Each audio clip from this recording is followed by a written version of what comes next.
दिवसात 1 TMC पाणी येणं मला वाटतं मागच्या 100 वर्षातला पहिला मला वाटतं प्रसंग होता. प्रचंड नुकसान झालं आहे त्या जवळ 45 गावांमध्ये.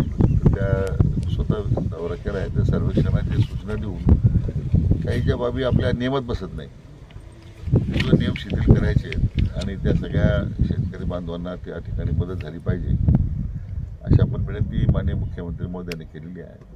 त्यांनी तत्वाचं त्याला मान्यता दिलेली आहे. आज सुद्धा गेले परवा दिवशी ह्या भागात सुद्धा राजुरी, महाबळेश्वर, तिसगाव काही भागांमध्ये चक्रीवादळ सदृश स्थिती होती एकदम. म्हणजे मला वाटतं जो वाऱ्याचा जो प्रचंड वेग आहे या ठिकाणी काही बागा कोलमडून पडल्या आहेत, काही ठिकाणी त्याचे सपोर्ट होते, लोखंडी सपोर्टसुद्धा वाकून गेले.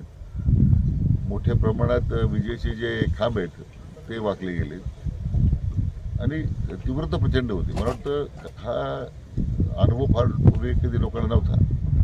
हे सगळे जे परिणाम दिसत आहेत आता शेवटी ठीक आहे, पर्यावरणामध्ये होणारे बदल हा एक वेगळा भाग आहे. पण आता स्थायी आदेशाच्या पलीकडे जाऊन आपल्याला NDRF जरी बसत नसेल तर SDRF त्यामध्ये अटी शिथिल करून सगळ्या शेतकऱ्यांना मदत करावी लागेल.